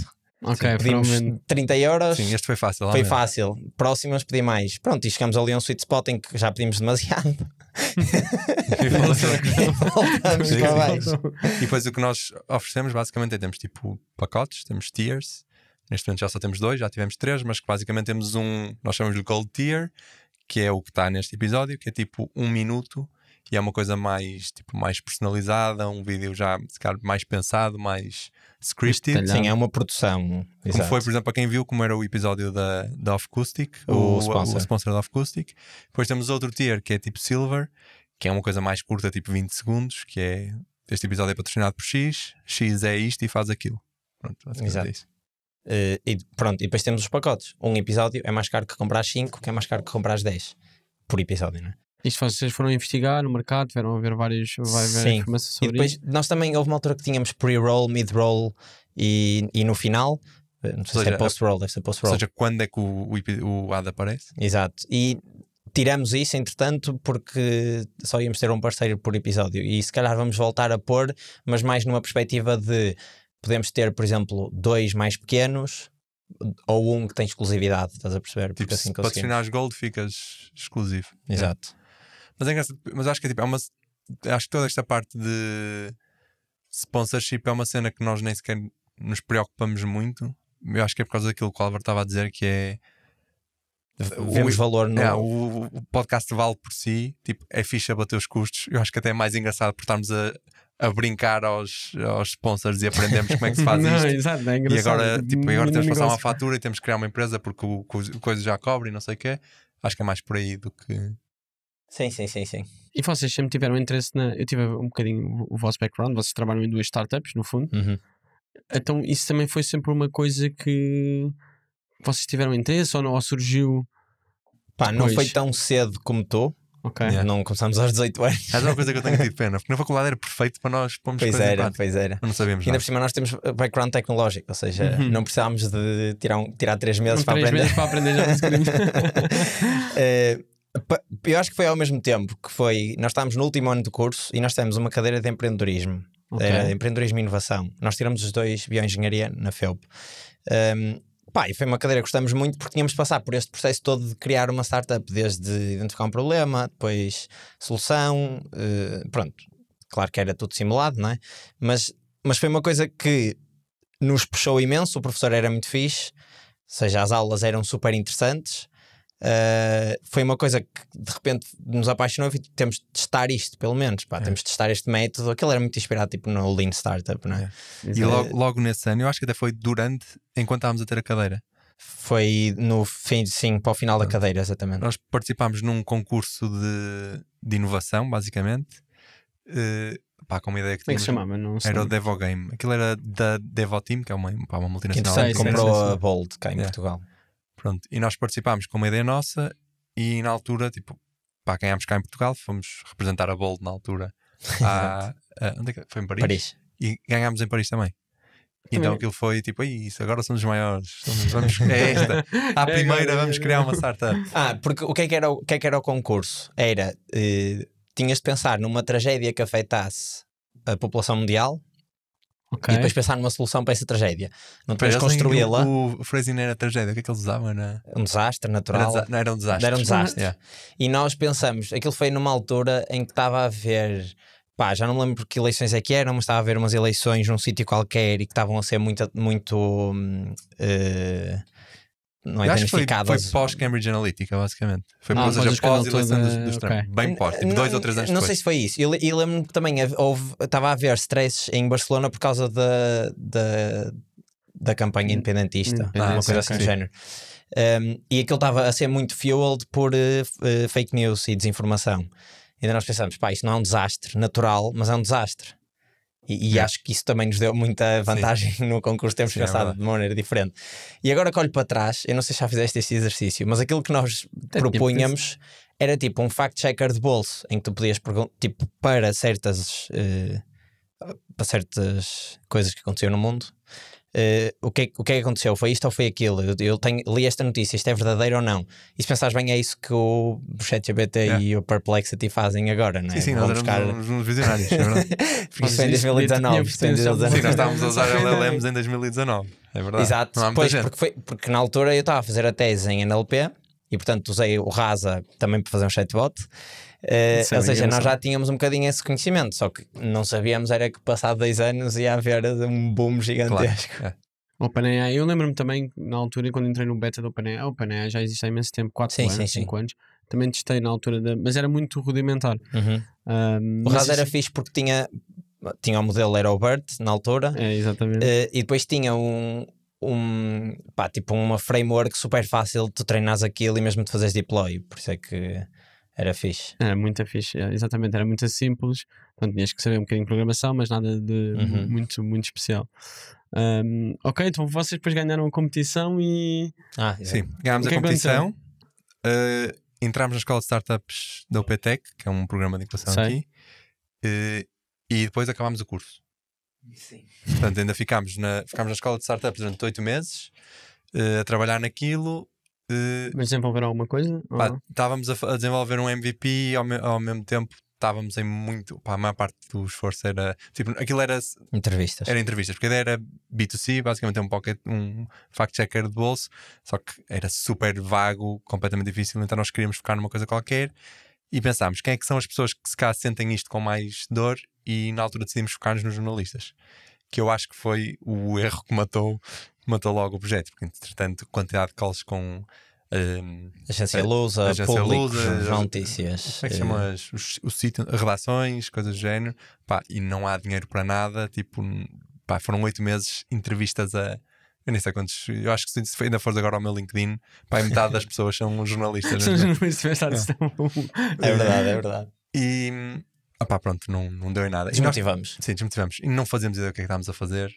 E é aí que surge o podcast. Foi tipo, ok, isto falhou, mas nós vamos querer fazer isto eventualmente. Portanto, vamos aproveitar agora para aprender. Exato. E nós, na altura, falamos com o Frederico Carpinteiro, que era o CEO e co-founder ou founder? Não sei. Co-founder da Adaptec, porque ele tinha tirado o nosso curso e foi uma das pessoas que estava um bocado envolvida na cadeira, nessa cadeira de empreendedorismo. E nós pensamos, olha, temos aqui uma primeira pessoa que de certeza que vai aceitar falar connosco, ou que há de estar mais disponível para falar connosco.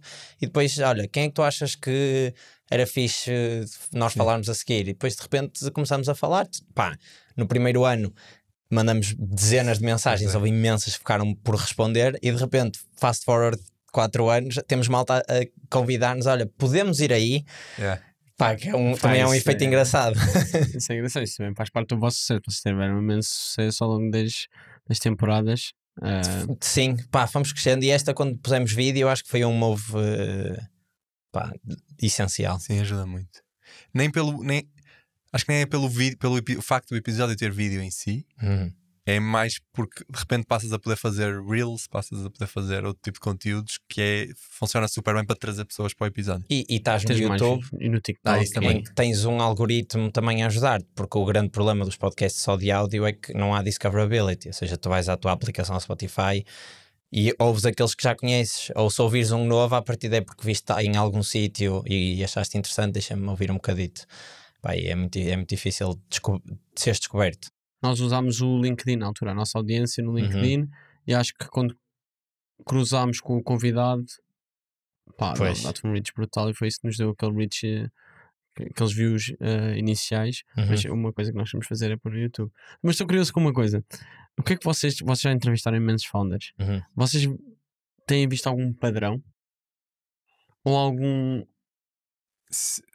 Ou quais é que são assim os acho que há vários padrões que temos visto. Há uma coisa engraçada que é a última pergunta, a pergunta com que acabamos sempre os episódios, é a mesma desde o início, desde que começámos. Desde o primeiro episódio. Perguntamos, a última pergunta com que acabamos o episódio é sempre um conselho que a pessoa gostava que lhe tivesse sido dada e não foi.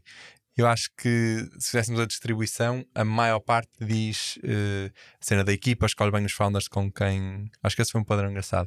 Muita gente a dizer para não leves demasiado a sério, saúde mental é importante, esse tipo de coisas. Também há muita gente a responder. Sim, isso. Tipo, festeja as tuas pequenas vitórias. Estás sempre embrenhada em mais e não.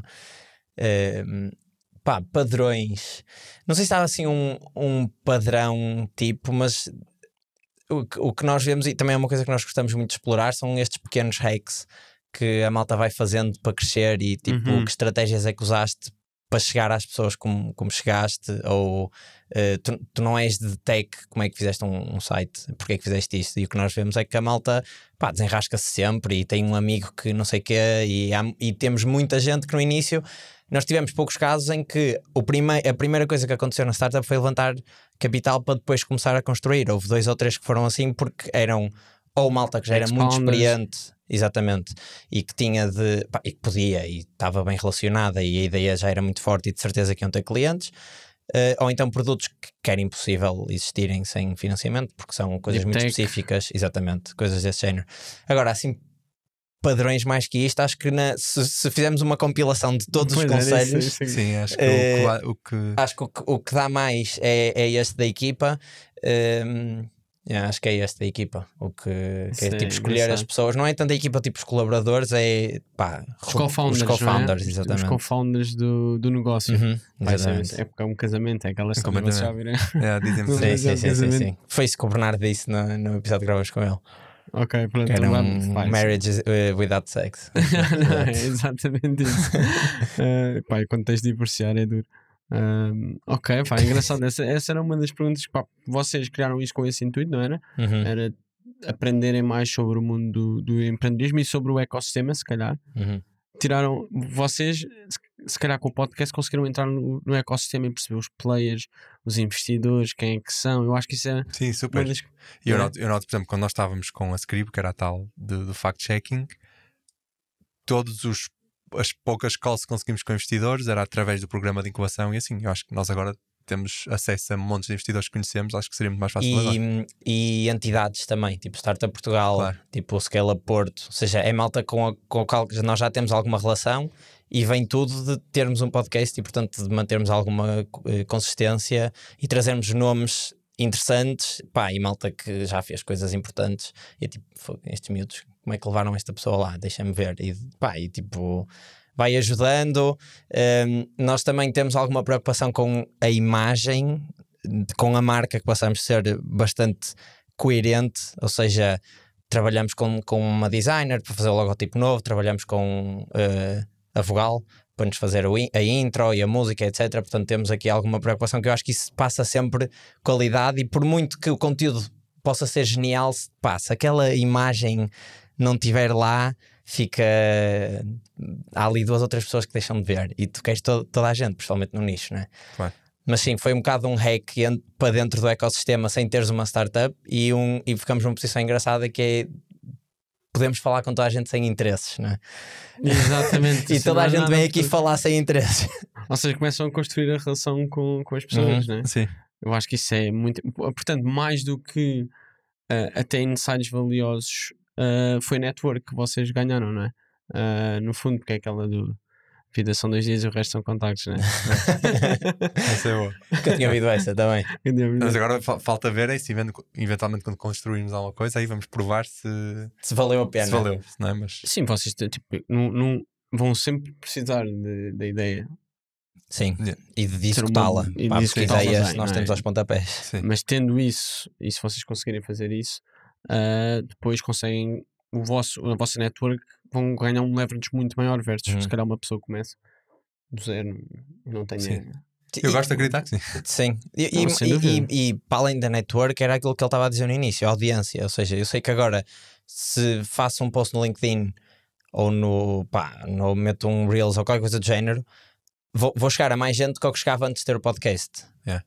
E isso vale muito. Sim, temos um exemplo super concreto que é, se calhar a ideia mais recente que estamos a testar neste momento foi, é basicamente sabes aquela, provavelmente acontece a ti também, quantidade de links de artigos que tu deixas abertos, tabs, 1000 tabs abertas para ler e nunca lês. Pronto, a ideia era, e já que estamos relacionados com podcasts, até qualquer coisa que compilasse todos esses artigos num podcast que basicamente é específico para ti, não é? Ok. Foste tu que escolheste aqueles... ler, que não leste, não é? Mas abrir aqueles artigos pelo menos. Ok. Pronto, e então o que nós fizemos foi, fizemos um MVP rapidíssimo. Tipo em 20 minutos. Sim, foi literalmente assim, 20 minutos, era só um wizard of Oz, uma landing page, a dizer, submete aqui artigos e vais receber um podcast, deixa aqui o teu mail, submete os artigos e vais receber um podcast no mail.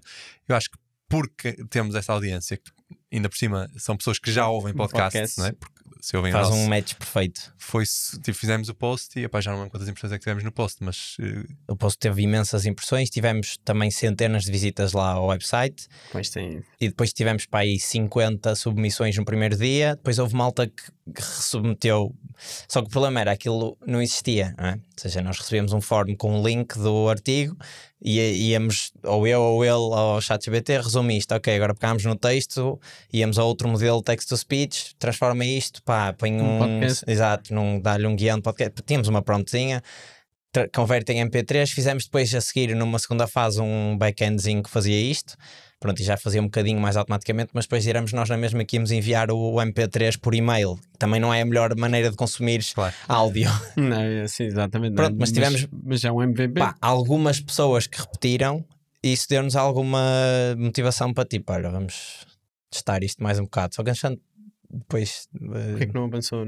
Acho que. teve parado. Agora está a avançar outra vez, mas entretanto teve parado, já não sei muito bem porquê. Exato.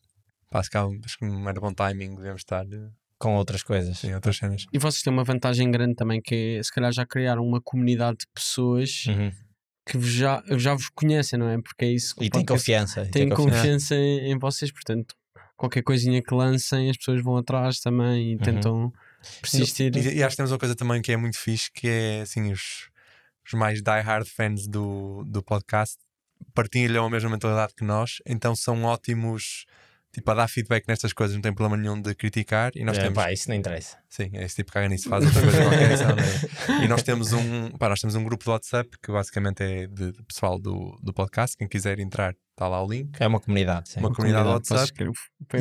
Criaram depois o evento, etc. Sim. Não foi depois. Já tínhamos a comunidade. Entras e foi. Não sei se foi logo no início. Foi quando passamos para vídeo. Ou seja, é um grupo do WhatsApp no fundo que tem pá, aí 120 pessoas agora e pá, vamos falando de vez em quando. Tipo, não tem muito spam. Aquilo. Sim, muito... Fazemos um bocado de gatekeeping. Exato. Mas acontece muito isto: que é alguém está a testar uma cena nova e mete lá uma mensagem: olha, estou a fazer. O último foi. Opá, era uma plataforma para gestão de alergias crónicas. Há alérgicos aqui, por favor, ajudem. E há muito aquela mentalidade de early adopters ali, porque é malta que ouve o podcast e portanto está dentro desta. Que é algum negócio, exato. Deixa eu ajudar. Deixa eu ver o que é que esta pessoa está a fazer. Sim, isso é fixe. Eu ia dizer outra coisa, mas já não me lembro. Vocês até no fundo podiam ser uma ponte também para começar a criar contactos, ou seja, ligar essas pessoas ou investidores, ou angels, ou crédito de mentoria. Isso também podia evoluir, digo eu. Nós fazemos muito isso neste momento, mas de assim meio informal, não é? Tipo, não é estrado, mas temos muita gente da comunidade que manda mensagens a dizer: olha, podes nos pôr em contacto com incubadoras ou com investidores, e se nós acharmos que faz sentido, fazemos isso. Fazer um pre-screening. Houve outra coisa engraçada que aconteceu, que foi: nós estávamos no evento, eu não sei se já falei disto no podcast ou não, mas nós fizemos o evento e fizemos um bocadinho em cima do prazo. Ou seja, nós abrimos as inscrições 2 semanas antes da data, nem foram 2 semanas inteiras, foi tipo segunda e aquele era na sexta-feira a seguir, portanto foram para aí 12 dias. E partilhamos na comunidade, partilhamos no LinkedIn. O episódio que saiu nesse dia já saiu também com um anúnciozito. E pá, eu lembro-me, de repente recebemos o primeiro pagamento, porque aquilo tinha um custo para pagar as refeições, porque eram 3 dias.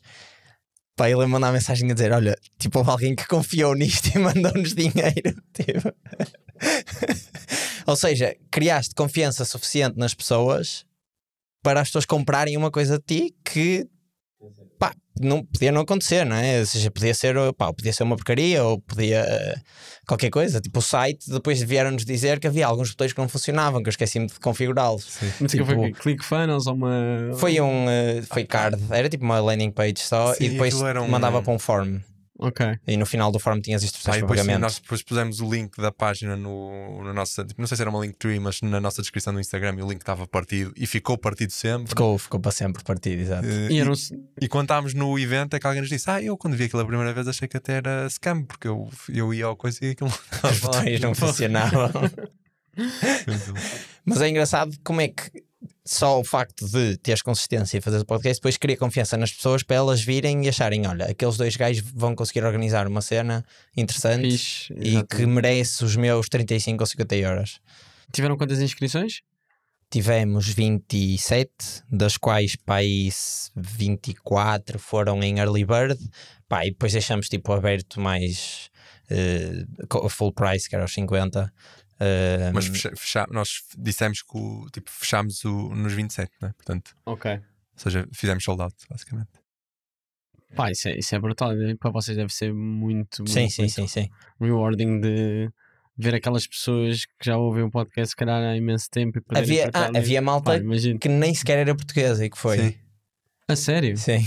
Então, como Opa, assim? Mas aí por acaso não devem ter, não vieram Não de vem. certeza através do podcast, vieram através de parceiros. Tipo 351. Ok. ok. Devem ter visto Porto. os convidados, por exemplo, que alguns deles também partilharam, Câmara do Porto. Por isso, depois lá está, conseguis associar-te a estas instituições, dá-te muita credibilidade Exatamente. e abre-te muitas portas. Pronto, e acabas por haver ali uma sinergia de pá, nós somos os únicos no Porto a fazer isto, então a Câmara do Porto tem algum carinho e apreço por nós também temos muito carinho por eles e eles acabam por apoiar as nossas coisas e vice-versa, e portanto há aqui uma troca de impressões que funciona muito bem para nós neste caso. E foram vocês a organizar o evento? E mais um sozinho. rapaz. Mais um amigo nosso, sim. Que é boss de eventos. Exato. Pá, basicamente nós nunca tínhamos organizado um evento, acho eu. Organizamos tipo uma talk em 2023. Na faculdade? Não. Já com o Paulo. Fizemos tipo um episódio ao vivo, sim. Fizemos um episódio, basicamente gravámos fizeram um episódio ao vivo, ok. Pronto, isto, ele organizou, não sei se conhece o So Far Sounds. Não. Pá, basicamente são tipo o conceito é uns eventos, uns concertos de música tipo clandestinos, entre aspas, ou seja, tu não sabes onde é que é. São ilegais, Não são legais, não. Passa a fatura. Não sabes onde é que é, nem sabes quem é que vai atuar até ao dia. Tu compras o bilhete, lá está porque confias na instituição, e depois dizem compras a saber em que zona da cidade é que é. Depois dizem a morada é esta, normalmente é tipo em cafés, casas de pessoas, coisas do género, e vão artistas. E é tipo uma cena mundial, ele organiza cá no Porto. E pronto, e juntou-se a nós e organizámos os 3. E depois tivemos ajuda de mais 2 pessoas. Sim, depois tivemos.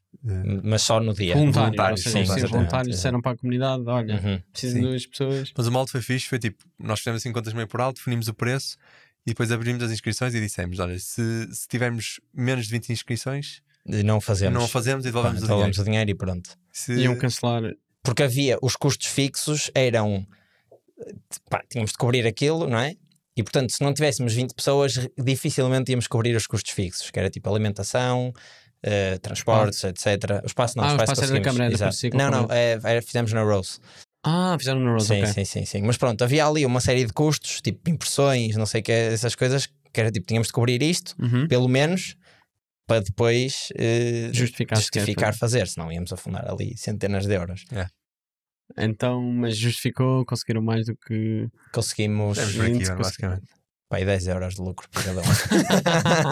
Eu lembro no dia seguinte de manhã, mandei 3 MBWays, 2, malta lucro, tomem 10 euros. Pá, mas é brutal, vocês conseguiram. Eu acho que estão a ter imenso impacto. Nota-se. Estão a chegar a imensos lugares do ecossistema. Por exemplo, mesmo a Lisboa, eu acho que... Pois, no início não chegámos a Lisboa, pelo menos pelas métricas que o Spotify nos dá, era tipo Porto, Braga, Lisboa era ínfimo. E agora já está a crescer muito. Por acaso não temos acompanhado, mas eu espero que pelo que dizes, pelo menos. Não, sim, exatamente. Acho que mesmo que não vejam, acho que começam a saber quem somos e assim, não é? Se calhar é isso. Exato. E com esse, eu acho que não sei se calhar foi um bocadinho antes que já tinha ouvido falar de vocês, mas foi muito no evento, eu acho. Ok. Ou seja, o evento serviu para... Sim, vocês também, quem é que foi? A Rita também, não foi a Rita? Foi a Rita Pelas Foi a Rita, Humberto, exato. Depois houve mais malta, tipo mesmo os jurados e assim também era alguma malta que tinha algum reach. Houve ali escolhas que foram estratégicas também por causa disso. Ou seja, era a malta que em termos de skills qualificava para aquela posição, mas se calhar vamos escolher uma pessoa que tem um bocado mais de reach, porque é o primeiro evento e portanto temos de chegar temos de entupir o funil para depois alguns converterem, não é? Exato. E pronto, depois estávamos sempre todos os dias a ver quantos é que inscreveram. E aquilo é sempre tipo, primeiro dia foram tipo 10 ou 11, depois segundo dia mais 5 e depois foram pingando. E nós temos que chegar aos 20. Mas conseguiram, pá, isso é que interessa. E vão fazer mais no futuro? Ou... Temos esse plano, mas houve, não sei, agora houve estas coisas tipo de fechar a season, comprar material novo, acabaram por consumir um bocado mais, mas acho que eu pelo menos gostava de fazer em Lisboa. Era muito fixe fazer em Lisboa. Sim. E tivemos pedidos quando partilhamos lá na comunidade, no nosso grupo do WhatsApp, houve malta a dizer: pá, façam isto em Lisboa que eu consigo ir, no Porto não faz sentido. E tivemos malta a vir de Lisboa. Pois foi. Só para o evento. Uma pessoa a vir de Lisboa só para o evento. Brutal. Isso foi fixe. Então, para além de outras terras aqui no norte, tipo Faf, Guimarães, etc. também vieram. Que era a maior parte da vossa audiência. Se fizerem em Lisboa, eu vou. Lá. Pronto, então o próximo vai ser em Lisboa. Está definido então. Bora. Já só precisamos mais 19 para acontecer. A gente temos de arranjar com o espaço lá, se vocês quiserem fazer. Olha, se dá jeito. Tem lá uns parceiros fixes. E pronto, mais perguntas tens? Mais perguntas. Acho que foram. Uma parte... Não tenho assim mais nenhuma específica. Acho que quase todas as que eu tinha, vocês responderam. Boa. E bem. Boa. Nós temos mais uma, pelo menos, que, Então, é para fechar o Que é para episódio. fechar o episódio. Que é o conselho. Que é que gostavas que tivesse sido dado e não foi. O que é que eu gostava de. Ou seja, quando começaste a Quando carreira. comecei, até vou falar mais do empreendedorismo. Foi a parte de falar com os clientes. Eu acho que é muito importante, e o Tocha também fala muito nisto, que é tentar procurar uma forma de fazer manualmente as coisas e provar. Por exemplo, tenho um problema específico, acho que isto também é importante, identificar o meu problema, e em vez de, às vezes o impulso é bora desenvolver já a solução, o que eu acho que é a solução ideal, em vez de se calhar procurar uma forma manual, por exemplo, um marketplace. O Tocha no podcast teve esse exemplo dos imóveis, não é? Queres criar um marketplace de imóveis, então vai para uma comunidade que já existe no Facebook, em que já existam pessoas a vender e a comprar móveis, e faz um género de um intermediário antes, e arranja e faz várias transações como intermediário antes de criar a tua própria coisa. Tem esses clientes antes, portanto eu acho que esse conselho é muito bom. Não percas o teu tempo e tenta resolver o problema manualmente primeiro. Acho que é isso faz-me lembrar aqueles casos todos que já passaram por aqui, que fazia basicamente as primeiras versões dos negócios eram grupos do WhatsApp, tipo a Eat Tasty, que recebia as encomendas pelo WhatsApp. Exatamente, ou o Conduru, exatamente, que também ele foi trabalhar primeiro para agências de condomínios, de gestão de condomínios, a tirar notas, como é que eles funcionavam, que processo é que eu posso antes de criar o Conduru e se lançar manual. Ele no início foi resolver os problemas manuais ou tentar automatizar com um grupo do WhatsApp também na gestão do condomínio, e depois construindo o produto, a visão do produto daí para a frente, mas já com clientes, não é? E acho que isso era uma das coisas que eu pelo menos quando nós começámos isto eu não tinha noção nenhuma que era assim que se fazia, mas basicamente o conceito de a ideia que tu tens para a solução, para resolver aquele problema está errada, não vai ser essa garantidamente. Portanto, gasta o mínimo tempo e recursos possíveis a perceber qual é que é a solução certa, em vez de construir uma que tu achas que é certa e que depois vai acabar por estar errada e vais ter de construir outra. Exatamente. Tenta basear isso, não percas tempo. Para quem nunca leu o da Lean Startup, um grande livro, aconselhamos todos. Antes queres criar tu sabes, e segue aquilo que a malta que lê e depois vai ser a mesma coisa, vai contratar 3 developers para construir o produto. E é caro. E agora é muito caro. Muito caro, portanto, tenta resolver esse problema, falar com os clientes, acho que é muito importante, e depois constrói o roadmap a partir daí de tudo o que segue os passos seguintes. Ok. Tu tens alguma pergunta assim de final que costumas fazer? Eu basicamente não tenho uma pergunta específica. Acho que a principal que eu queria ter feito era essa, de o que é que vocês aprenderam mais com os founders. Ok, tal questão dos padrões. Questão. E quando é que vocês vão criar a startup? Não, essa é a questão. Quando é que vocês vão criar a startup? Nós é para poder investir. Estamos a... assim, podemos já começar a falar de off-camera. Vamos. Nós estamos a tentar, portanto, vai na volta e tentamos uma ideia nova, e se não tiver uma tração inicial, matamos logo, portanto, tipo, ultra lean às vezes, demasiado lean às vezes também. não acho. Mas o que é que aprendemos mais? Sim, eu acho conselho, se vocês tivessem dado também com o feedback todo que ouviram dos founders. Ok. O que é que vocês Eu tenho diriam que é um o mais- conselho que se calhar não está tão relacionado com isso e está mais com esta questão de termos um podcast, mas Ok. vai pensando e respondes tu a esta questão, que é tipo arranjares uma maneira de mostrares o teu trabalho. No fundo, o que tu estás a fazer quase um building public da Permi, e a ideia que tiveste foi um podcast. Nós temos o nosso podcast e é a nossa plataforma, é a nossa audiência. E eu acho que tu daqui a 5 ou 10 anos, pá, a malta que se quer ter alguma coisa tem de ter uma audiência. Concordo, ou 100%. uma audiência vai valer imenso. Portanto, arranjem algum trabalho, algum hobby, alguma coisa e pá, criem. Não precisa de ser conteúdo de vídeo, não precisa de ser Reels, pode ser um blog post, pode ser um podcast, pode ser qualquer coisa, pá, um conjunto de fotografias, uma exposição. Portanto, é tipo show your work, pá, ponham-se cá fora. Cada vez mais o mundo vive de aparências, a attention economy é tudo, e portanto eu acho que ter uma plataforma ou ter um sítio onde nós somos a cara ou a voz ou a imagem ou o que for, acho que vai valer cada vez mais, e portanto também é muito por isso que eu vejo valor intrínseco no podcast em si. Pá, isso é brutal, Este é o conselho, se calhar. Eu acho que vou virar a tua pergunta do avesso, que é se nós normalmente pedimos conselhos a empreendedores, portanto conselhos de empreendedorismo. Eu não me sinto qualificado para dar um conselho de empreendedorismo, acho que posso dar um conselho de podcaster. Okay. Que é, até posso dar 2, pronto. Ok, Que é, eu acho que o primeiro é esta coisa de encontrares o teu nicho e fazeres, tipo, tem de haver um motivo para as pessoas ouvirem o teu e não ouvirem outros, tem de ser diferente por alguma questão. Portanto, arranjares o teu formato e confiares nele e focaste nisso. E depois, acho que outro que é muito importante e nós sentimos muita diferença nisso é a questão de consistência. E acho que é uma cena que toda a gente em podcast fala, que é tipo, publica, no vosso caso se é quinzenalmente, publica sempre que quinzenalmente, não falhes. E contra nós falamos que de vez em quando falhamos um ou outro, mas eu acho que vai para além disso, não é só publicar todos os dias, é se tens aquela hora de publicar aquela hora, com a tua duração certa, mantém o teu formato e consistência, e eventualmente eu acho que a audiência vai começar a acumular. Eu tenho outro podcast agora, que sou só eu a falar, é só áudio. Comecei a testar e pronto, pá, imagina, isto que nós estamos a fazer aqui não é o use case normal, não somos nós a falar, é o convidado. E portanto eu queria ter uma plataforma onde fosse eu a falar e a dar opiniões sobre alguns temas que eu acho interessantes, e foi tecnologia, AI, negócios, etc.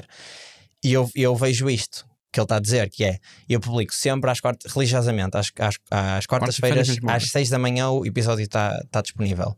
E quando não publico, para além de ter malta a dizer, olha, não saiu o episódio esta semana, tipo às 10 da manhã, estás a perceber? O número de reproduções é muito mais baixo, porque quebraste a rotina das pessoas que já estão habituadas a ouvir aquilo quarta-feira, pá, quando vão para o trabalho, ou quarta-feira quando saem do trabalho. E se de repente o podcast não aparece ali, eles vão ver outra coisa qualquer e já não encaixas na rotina, ou elas vão ter de mudar a rotina e portanto já não tens tanta... Isso é interessante, ok. Pá, e eu vejo isso nos números, portanto pode ter sido coincidência que aquele podcast daquelas semanas não era mais interessante, mas o que me diz é que aqueles números que eu tenho lá no Spotify é que quando publico certinho sou recompensado por isso. E eu acho que há uma espécie de compound effect que eu nem conseguimos explicar, mas por exemplo, nós às vezes, aconteceu agora recentemente, estávamos numa trend muito positiva, falhámos uma semana, os episódios a seguir já começaram todos ligeiramente mais abaixo. Exatamente. Que é difícil de explicar. Ok, então não, a consistência eu acho que o Tás também falou nisso quando nós falamos, quando eu falei com ele no outro podcast, foi isso, é a persistência que ele também no podcast dele no início também não tinha muita atração, aquilo começou, mas como ele publicava todos os dias, à mesma hora, sempre aquilo começou a ganhar uma atração brutal. Tipo, tu no fundo estás a tentar que as pessoas se adaptem, mas é interessante adaptarem-se, adaptar a rotina, não é? Porque as pessoas têm, a competição é outro tipo de entretenimento. Outra coisa que eu reparo também é, o meu podcast no fundo é um apanhado da semana, e eu lanço à quarta-feira porque na minha rotina normal terça-feira é um bom dia para gravar, mas por exemplo ao fim de semana as audições são muito mais baixas e depois voltam a subir segunda e terça, ou seja, eu lanço quarta, não é? Quarta, quinta e sexta, depois fim de semana 10, segunda e terça são mais altas, portanto se calhar faz sentido eu começar a lançar à segunda, porque tenho a semana toda, pá, e depois tipo sábado e domingo a malta vai, desce, mas quando voltam a ouvir, já estão a ouvir um episódio novo.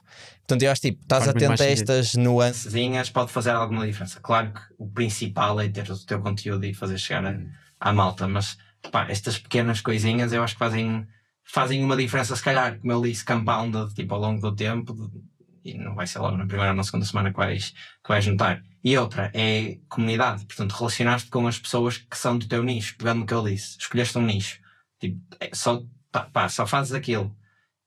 Se de repente começares entra o teu LinkedIn, só pode ser aquilo, o teu Instagram, se calhar não que é mais pessoal, mas tem que ter alguma coisa daquilo, e de repente começas a conhecer as pessoas, a falar com elas, a comentar as coisas uns dos outros, eles também já vêm comentar as tuas, há uma comunidade, as pessoas já te conhecem, e eu acho que isso reforça muito, porque depois começas a estar mais na cabeça das pessoas, e as pessoas começam a falar mais de ti, e tu começas a estar em mais conversas, e isso depois, pá, word of mouth é muito mais potente que qualquer outra coisa. E as pessoas também começam a partilhar o podcast, já ouviste isso? Exato.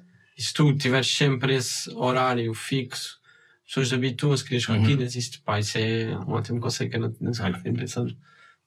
Agora vou começar a publicar. Específica. Obrigado por esse conselho. E o outro, eu acredito muito nessa parte que tu estavas a dizer de vai ser importante no futuro, e também isso é uma das razões por nós criamos o podcast, de as pessoas te conhecerem através de vídeo ou podcast, seja o que for. Por exemplo, viu-se tem eleições de vários líderes políticos que começaram a fazer mais conteúdo até de YouTube, etc. E as pessoas, eu não sabia que este gajo era assim, até gosto mais dele e não gostava muito dele. Eu acho que vai ser muito importante as pessoas, e principalmente os líderes da empresa, etc., mostrarem o seu lado humano e as suas ideias, etc., para além da própria empresa. É 100% bom assim. Um fun fact, eu não tenho os números, mas vi agora há pouco tempo, a propósito de Jogos Olímpicos, que o número de visualizações de conteúdos relacionados com os Jogos Olímpicos no TikTok era tipo múltiplas vezes maior do que a audiência dos próprios Jogos Olímpicos. Acho que dava tipo 40 e tal vídeos vistos por pessoa no mundo, ou seja, até ontem, que foi quando eu vi o vídeo. Portanto, acho que o conteúdo gigantesco que os próprios atletas perceberam, eu tenho aqui uma coisa, eu estou na aldeia olímpica, é uma coisa que ninguém mais viu, tipo, sei lá, 1000 pessoas, não sei quantos é que são, mas 1000 atletas que têm esta experiência, vou partilhar isto com as pessoas, e a malta tem curiosidade, e de repente criaste ali uma following base que se calhar te segue mais, ou pelo menos no início vai-te seguir mais, porque tu até fazes um conteúdo fixe que foste partilhar e que eles recebem um Samsung quando chegam à aldeia olímpica, do que propriamente pelo desporto. Não foi o primeiro gancho, mas agora ganhaste se calhar um fã, porque é tipo, eu vi aquela pessoa e ele até é fixe e é simpático e fez uns vídeos engraçados, vou ver como é que foi o resultado deles. Isso depois faz ali um efeito compound, e as marcas que patrocinam os individuais vão querer pagar mais aos atletas, e se calhar menos às audiências de televisão. Sim, por exemplo, tu tens youtubers agora gigantescos que criaram brands que são maiores que empresas, a sério. Menos de um ano criam uma nova campanha. Porque já tem a distribuição. Tem distribuição e tem aquela audiência fiel que os ouviu e os viu durante anos. Isto pode ser em microescala, eu acho, para pessoas individuais, que é negócios mais pequenos, concordo contigo. Mas pode ser uma mais-valia sempre ter essas pessoas, e tu falas, discutes ideias com pessoas de uma audiência random que tu não conheces.